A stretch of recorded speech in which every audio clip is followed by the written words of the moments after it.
Mary, so lovely to see you again. So lovely to see you too, Kareem. It's been a while. It has. Last time we met in person last time, right? At the studio at the bar. That's right. That's right. Yeah. Yeah, that does not exist anymore, by the way. I drove past it the other day and I couldn't recall if it was still there. Or since COVID, everything's just gone out of my mind, I think. Everything has changed. Mhm. But Mary, first of all, congrats on this book. Thank you Uh, so much. I was so excited. I think I saw Morgan Campbell post about this. And then I said, "What?" I said, I gotta get Mary's written a book. That's fantastic. So the book is World's Fastest Man, asterisk. Do we say asterisk? World's You don't Fastest have to Man? say it, but Don't it's have to there. say World's Yeah. Fastest Man. Uh, basically the Ben Johnson story. And I've read the book. Amazing. Oh, good. Uh, Thank you. fantastic.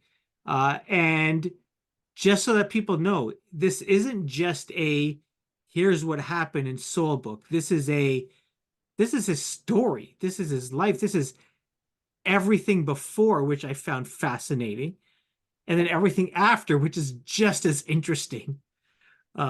So a great book, Thank you. you It's know. it's he's had a crazy, nutty, wild life, and Yeah, yeah, I'm glad you enjoyed all of it because, when I talk about it, I would just say it's, part biography and part cold case because we do go back in time to look at what actually happened in yeah, Seoul. So, you know, from Ben's perspective, in many ways, he's been able to address a lot of issues in his life in a deeper way, I think. yeah, And that's what brings a lot of the heft to the book because it's from him and from the heart. yeah. Now I don't want to. Do I spill the beans on what's in here or not? I'm wrestling that with I'm wrestling with myself on that. But hopefully we don't spend too much time about what's in the book, but what you did to get the stuff Okay, but you could in talk the about book. anything. You Yeah. could talk about anything, Kareem. Okay. All right. No secrets among friends. All right. There you go. And none of this is private. Like this is all in the public, anyways, right? Yes, a lot of it is in the public realm, and I'll let you go. But I mean, part Yeah. part of it is, sort of how we got here is like a lot of cold cases. You go back in time and you start digging and going down rabbit holes, and when you put the whole heft of the evidence together, or Yeah. facts, documents, and testimonials and interviews and all that, something that happened in 1988 can look a lot different in 2024. And that's kind of what we're done. You just peel back the layers of the onion and Yeah. reassemble the onion and sort of go, oh, wow, it looks different now. I was going to ask you, do you remember where you were? But of course you were actually in Seoul Yes. when sort of this went down. Um, I'm not this is not even my home. I'm at my parents' place because I got kicked out of my home office because we have another family member that is now taking over that space. But so I've set up my office at my parents', but I was in this house in 1988. The Ah, television was facing the backyard. TV was maybe this size. right. But it doesn't seem that long ago. Like when I read the book and it's like he's running in the 70s, I go, the 70s sounds forever ago. But the run doesn't seem that long ago. I know for a lot of Canadians and for other people around the world too, it was such a galvanizing moment. And it's hard for maybe for young people to understand who've lived up, grown up with, Donovan Bailey and Yeah, Usain Bolt and Andre DeGrasse and more that's recent right. superstars. It's hard for them to understand what a rivalry meant of that stature. Carl Lewis, the American, and Canadian Ben Johnson, and how they were sort of going toe to toe, from 85, 86, 87. Ben wins the world championship and world record time, Yeah. really setting up this big duel at the Olympics in Seoul. So this massive set of celebrities, Ben Yes. and Carl, and the international, sports community and others know who these two guys are. That was really something because it's hard to have people today understand that. But Maradona was a big superstar at the time in That's soccer right. or football, um, and Carl and Ben were right up there with them in terms of notoriety and what they were doing and the excitement they brought. So that's what they had going into Seoul. This was bigger than Canada versus the States in hockey, or Canada versus, it was the biggest Hmm. sporting rivalry, uh bar none. It was just amazing to watch and to see. It's Um it's it's funny, like when I, mention the story, even if I don't say, we're writing a book about this, but people will almost immediately say, I remember where I was yeah, to watch the race, and they'll tell you, and it's like, wow, this is kind of amazing. Like over all that time, it's very sharp. yeah, it is. And I remember where I was when the news came on the CBC, I guess it was. Um But here's my first question, Mary. Many Yeah. people will remember you from, if they're in Toronto, many people will remember you as a guest on The Fan, Mm. appearances on The Fan. Will remember you writing about sports in the Toronto Star. Writing a book, is this something that you have been wanting to do? Well, I've never written a book until this one.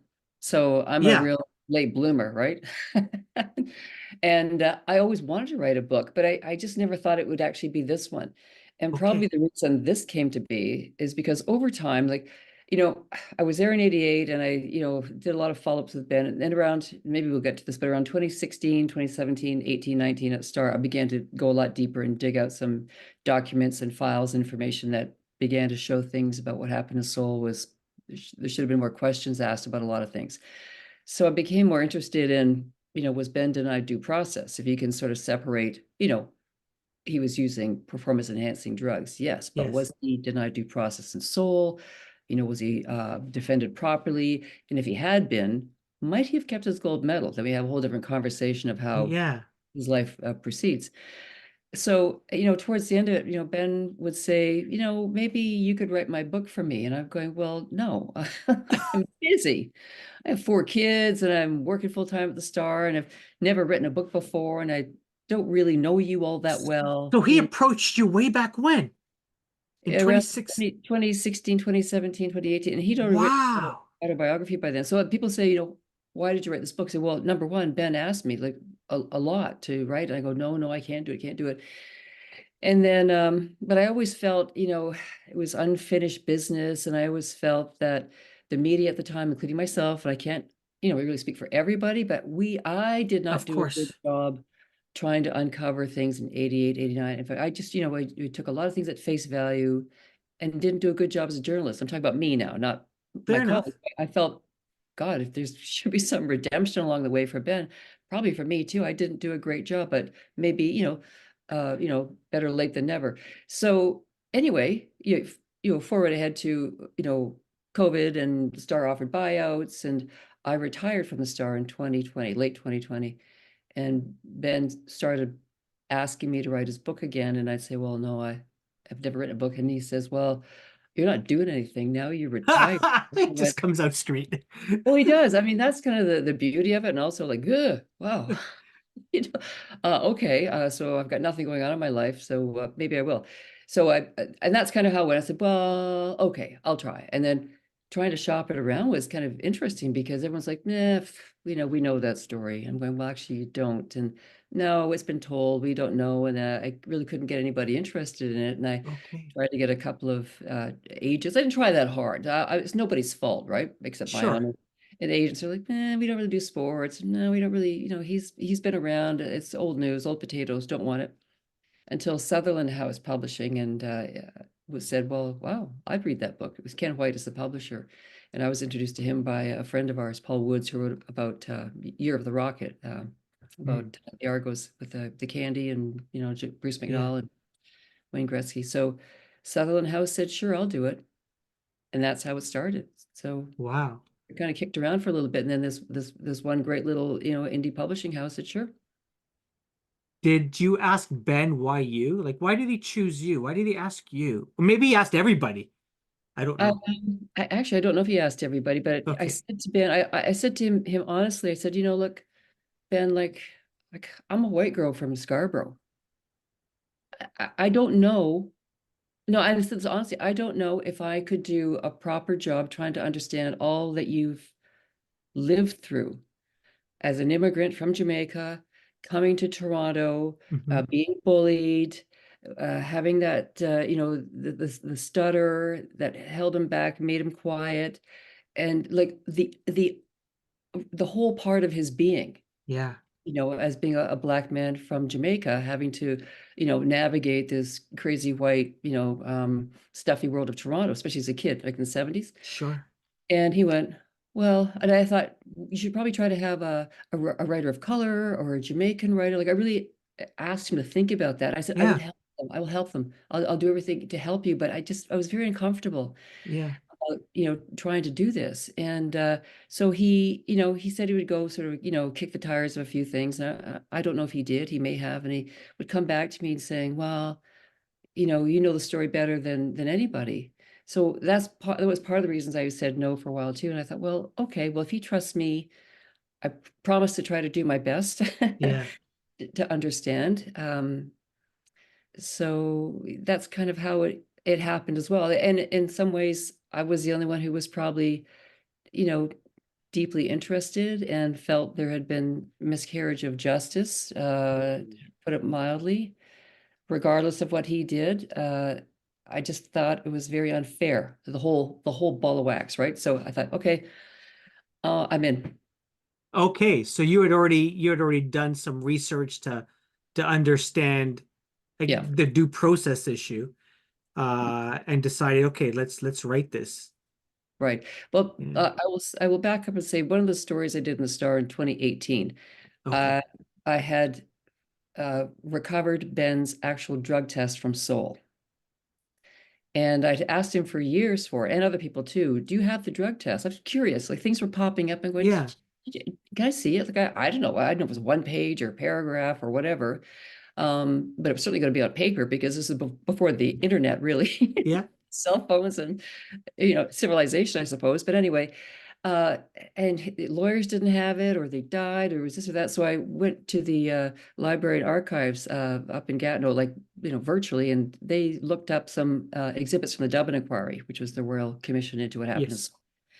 and it was an exhibit, and I was able to get that exhibit. And what I saw, and what actually prompted the story, was when I saw Ben's test. There were pages and pages of it, but there were a lot of handwritten alterations on it, and some coding was crossed out, and other things handwritten in, and names of other drugs on the test.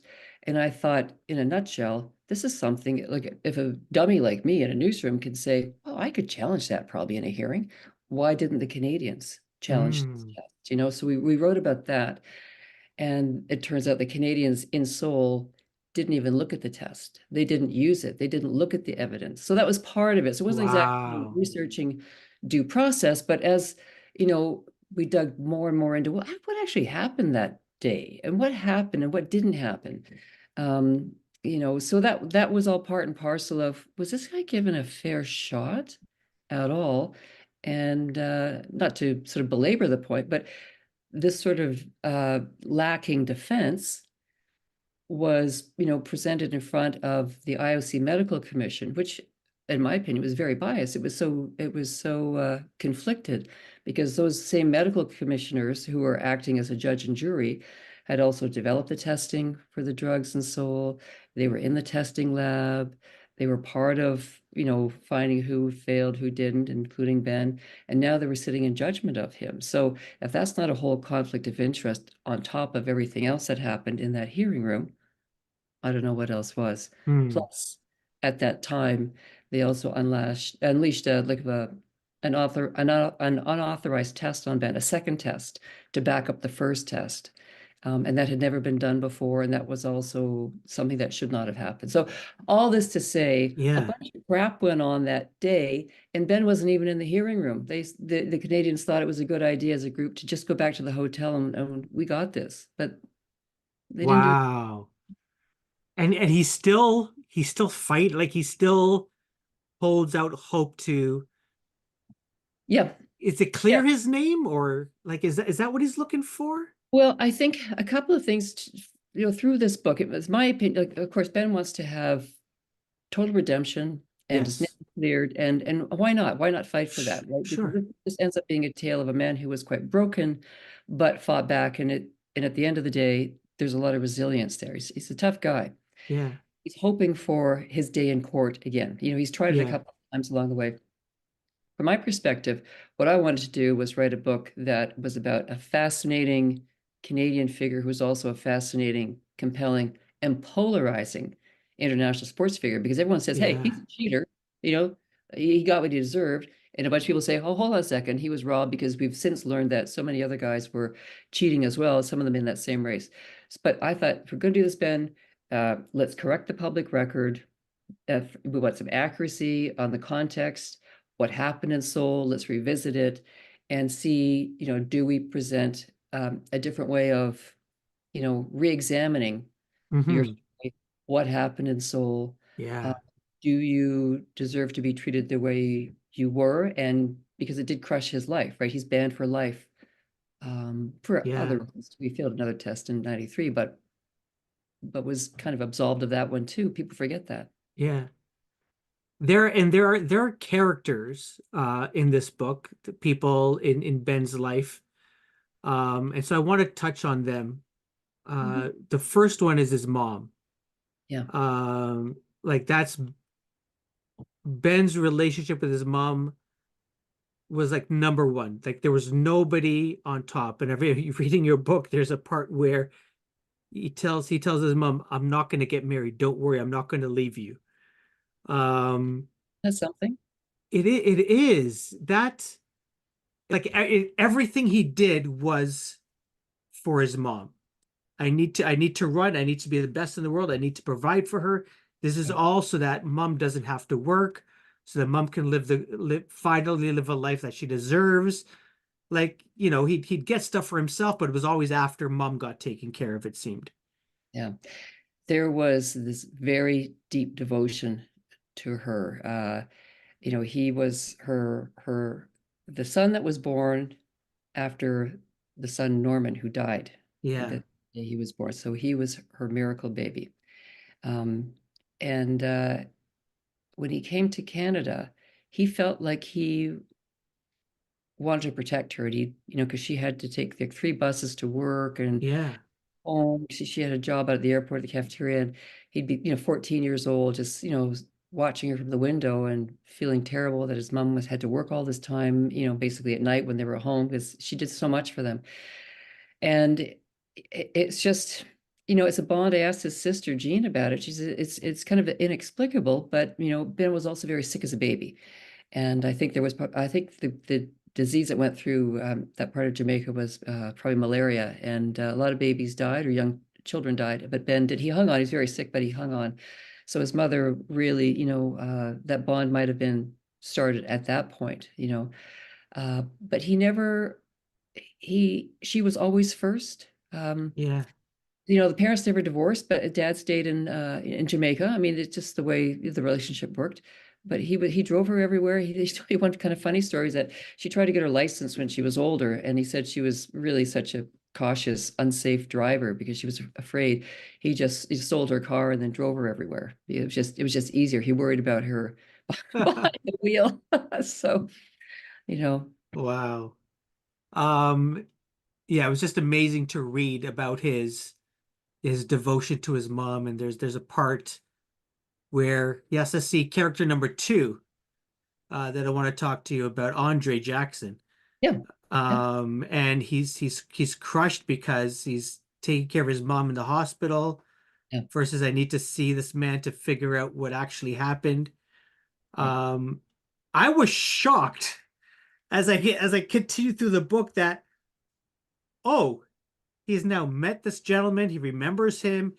They're they have each other's numbers on their phone. They keep in touch. What is going on with this? Um, this who started off as a mystery man. Right. Uh, yeah, Well, just to back up a little bit, when Ben was caught in Seoul and the drug test, he yes, blamed it on somebody put spiked my beer that I was drinking at the doping center with stenozolol, or no, actually not, no, steroid pills. yeah, Someone spiked my beer with steroids. That's how it was. And he said there was a guy in there, this American guy. He forgot his name at the time, but it was this American friend of Carl Lewis, and his name was Andre Jackson. yeah, this mystery man was there. Nobody knew who he was for about a year after. At least the Canadians didn't know who he was. He became identified as Andre Jackson. And I was shocked too, because I've sort of working with Ben for a while, and he sort of mentions to me casually that, oh yeah, Andre Jackson and I, we keep in touch, and we've done some stuff in the Middle East and in Las Vegas or whatever. I go, what? The guy you said set you up and destroyed your life, you're kind of hanging out with him? Well, I mean, it's kind of laid out there in the book, but I mean, Ben says, uh, keep your enemies close. Yeah. He always thought that Andre Jackson would spill all the beans and tell him what actually happened and all that. And Andre Jackson, has, sort of kindly, you know, gone back and forth with me in correspondence and just said, hey, I'm just a good friend to everybody. There was no hanky panky going on, but Ben's a friend and I'm trying to, be a friend to him. So it's a wild chapter about two very Wow. unlikely, I wouldn't say they were buddies, but they've certainly spent Colleagues? What are they? acquaintances, There you go. That's the word. Yeah. acquaintances maybe with a little bit of a cat and mouse game. But Andre says there's nothing amiss, and Ben says, one of these days he's going to tell me.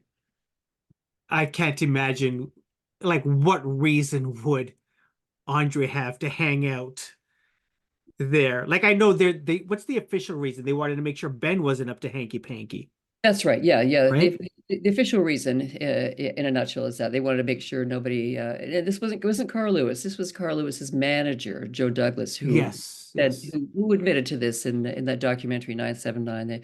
They wanted to keep an eye on Ben, so they sent Andre in there with got him a pass to get into the super secure anti-doping center and gave him a camera and said, keep an eye on this guy. So yeah, so there's all kinds of shenanigans going on, but Yeah. but they've kept in touch. I don't know how much lately, but they kept in touch for a long time. Wow. Um, Charlie Francis Mhm. uh didn't start the Scarborough Optimist Club, but was very influential there. And I didn't know that you were part of that club as God, well. yes, until I ate my way out of the sport. Yes, for sure. It Food was happens. just too good. It happens. No, I was the Scarborough Optimists were founded by a Scarborough teacher named Ross Earl, who's Yeah. in the book, and Yes, yes. a very good and generous man. So I ran much earlier than Ben. I was like 72, 71, something like that, like I would just like galump my way around the track, and at some point became a better athlete and got into volleyball, once I realized, oh, I should probably train and not eat French fries. Yeah. But yeah, so we were in the same track and at track club. And because I knew Ross Earl and, so all this was happening, and suddenly this track club just takes off with Charlie. I'd never met Charlie as a kid, right? Charlie competed in 72. So he was in Munich. Yeah.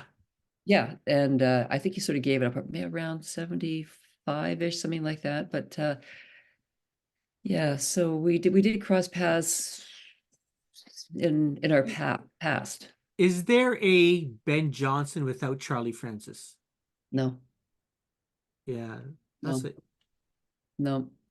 It's too hard to probably put it into a small definition. Ben might be the best person to talk about it, but um, Charlie, it would be interesting because today, with how we talk about coaches and their responsibilities and what you should do and what you shouldn't do, and you shouldn't influence kids one way or another. Yeah. A guy like Charlie might not survive today, but back then, Hmm. you know, the 80s was, and the 70s were, the Wild West of drug taking, and the testing was, hit or miss, and you knew when the testing was on because, it was only on race day. There was no random testing, that kind of stuff. Um, so Charlie, I would say he loved his kids, all of them, Yeah. whether they want to go the steroid route or not. And with Ben, he introduced Ben to that. He said, here's what's happening.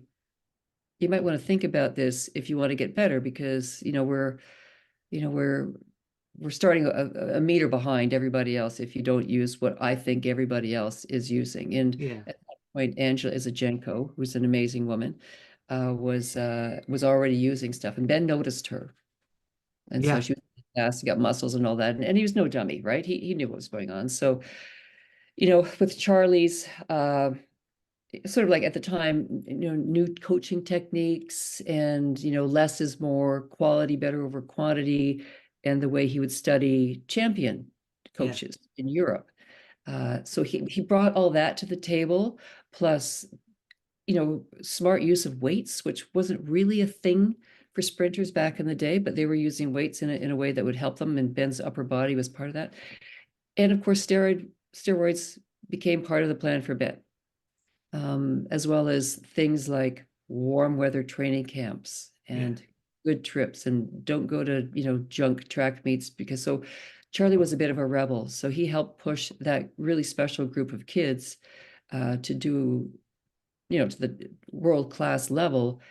Part of that, for some of them, was a diet of, or I shouldn't say a diet, a protocol of using performance-enhancing drugs. Yeah. Is there anything in this, while you were writing the book and of course researching it to write, anything that you learned that surprised you, that shocked you, about Ben and this story in particular? I guess there's probably a couple of things, but the big thing I thought at the end was how everybody was getting a little sloppy about what they were doing. Maybe not Ben Mhm. so much, but we're talking about um, the discussion about what they were using. Dr. Astafan, their team doctor, was part of that too. So the word was getting out, if not in the early years, but certainly, 86, 87, 88, that Charlie the chemist, that was his nickname behind his, Yes. or maybe to his face too, but and what his runners were on. It just struck me, it was more prevalent, more out there than I ever thought. I thought it was a big secret until they actually got caught. But no, I think everybody sort of knew, and Charlie would trust some people, and I know there were some parts of his own circle of athletes who didn't really like it when he brought somebody else into the circle who he thought was a deserving person of his time and talent. Hmm. This person would also be using steroids as well, or whatever else they were using. So Yeah. the circle got bigger. People were getting a little bit nervous. Too many people. Too many people. Yeah, Mary, I'm wondering if you can read a passage, a quick passage great. for us. I can a little one. Okay. Yeah. Pardon me, excuse me. And we've already touched on this a little bit, but part of the book is so tricky. I just thought I'd get to a part quickly to it's to explain a little bit more of what people were doing at the time and why they did it, because younger people today, although you're still a young person, Thank uh, you. they don't quite see it as they did in 1980. And in fact, I went to a store today to buy these so tricked out earbud things for you, exactly for you. Um, the book came up, and I said to them, it's about Ben Johnson. Do you know who he is? And these three guys kind of went, no. And I said, well, do you know any Canadian sprinters? And the one guy said, Terry Fox. And I went, Oh my goodness. no, but anyway. But that's no, I mean, Sure. it's not on, front of mind for some people. So it does tell you, I think, oh, everybody knows the story, but they don't. Anyway, so this is Charlie talking about the steroid advantage, right? So in Francis's opinion, the steroid advantage at the elite level represented about 1 meter or a full stride in the 100 meters. In running clean, Johnson was always going to be a meter behind his doping rivals. Years later, the coach would famously describe the steroid effect like this: Johnson could either put his starting blocks on the same line as his international competition or set them up a meter behind. Johnson said he wanted in. This is about when they had the chat about what do you want to do. Like his coach, he didn't consider it cheating if his rivals were doping. It was against the rules, though, he said. And here's Ben talking. I didn't see it as a problem for me to say yes or no to Charlie, he said, denying Francis pushed him into the steroid pool against his will. He believed that people were already breaking the rules and were not getting caught. We were trying to do it clean, and we were going to be in last place, so to speak. So I said, hey, if these guys are breaking the rules and I'm trying to do it clean, it doesn't make any sense. Might as well join the club. So as an 18-year-old, Mm, that was his thinking. yeah. So they're doing it, not getting caught. I'm going to believe I'm not going to get caught either. I can't wait, Mary, to share this book with people, to let them know about it. Thank you. I can't wait for it to finally come out and for people to read this. It is a fascinating story. Mary Ormsby, World's Fastest Man, published by Sutherland House, comes out April the 16th. Available at your favorite bookstore. Ask them to order it. Um, yeah, order it online, I'm guessing as well. Yes, you can. You can do Yeah. it. And Mary, thank you so much for joining me. This has been a delight. Thank you, Karima. It was my pleasure. Thank you so much.